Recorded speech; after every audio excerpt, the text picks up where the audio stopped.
Hello YouTube support. My channel is Ed Bocalbo TV. So, sorry po kung may mga nagawa po akong mali. Doon, hindi ko po kasi pa masyadong gamay yung mga policy.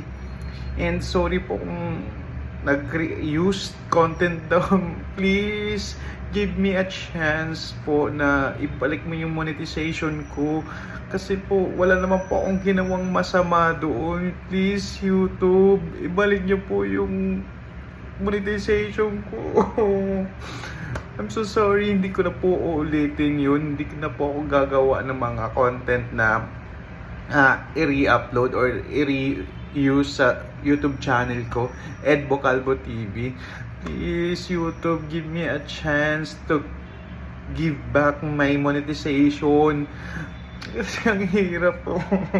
Please, YouTube, I promise na hindi na po uulitin, hindi na po ako mag-reuse or mag-re-upload ng mga content ng iba or videos sa iba. I promise po. Please, give me a chance. Please. YouTube, please, please. Tsaka, hindi ko po ine-edit. Tsaka, hindi po ako marunong pa mag-edit ng mga videos. Tsaka, kung ano lang po yung naisipan ko i-upload, yun lang po. Please, give me a chance, YouTube. Please. I hope na bigyan nyo pa ako ng chance at ibalik yung monetization ko. Please. Please. Please. Thank you.